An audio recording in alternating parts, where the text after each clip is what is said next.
Hello, everyone, and happy Friday. I hope everybody's having a great start to the weekend. I wanted to bring you another clip today because this is something that's really important to go over, and that's a man up situation. Now, number one, your communication has to be heightened, and you have to be really focused and locked in because with an extra attacker, the ball moves or it's going to move much faster and also, typically, what happens, depending on how your defense plays this, the backside is usually where the open one is.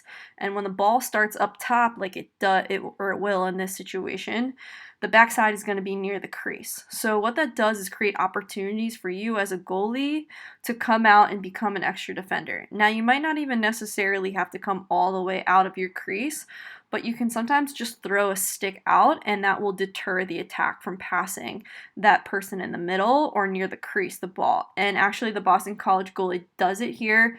Once the ball gets going around, you'll be able to see a really great example of that. But why the communication is so important here too is because sometimes there can be a little bit of delay from, especially if you're playing in a zone, from when the defender is taking someone through the 8 and when they're making that pass off to the next defender, leaving somebody open in the middle. And if you don't hear your defender talking to you and you're not talking to them, there could be a really big lag there and somebody could be wide open facing 1v none shot. So there's that stick out, right? Okay, and her defenders were there too, but that's a great opportunity to potentially make an impact if that attacker did feed that ball to the middle. So here comes a dodge, and I want you to notice a couple of things about what the goalie's doing. First of all, her hands are a little bit more out than usual, which is fine. That's a style thing. But the other thing I want you to watch is her feet and how they're constantly moving. In an ideal world, we'd have our feet set and really lead with those hands. Now, the foot contact, a save is always going to be a save no matter what for goalies. But if we can really focus on that top hand driving to the ball, we're going to put ourselves in a much better position to keep that ball in the crease. So again, it's coming in, and if she sees it and drives that top hand instead of that foot right there, I think that hits the stick, and maybe we keep that in the crease instead of it coming out like that.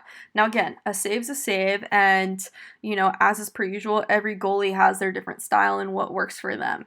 So the final piece I will point out here is how she utilizes the crease to create space on this clear.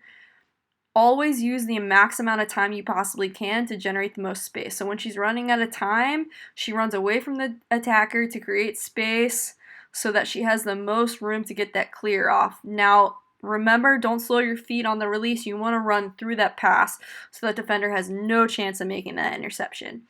All right, I hope that was helpful and you guys learned something there. If you guys have any questions, feel free to reach out. I hope you guys have a great weekend, and I'll talk to you later. Bye.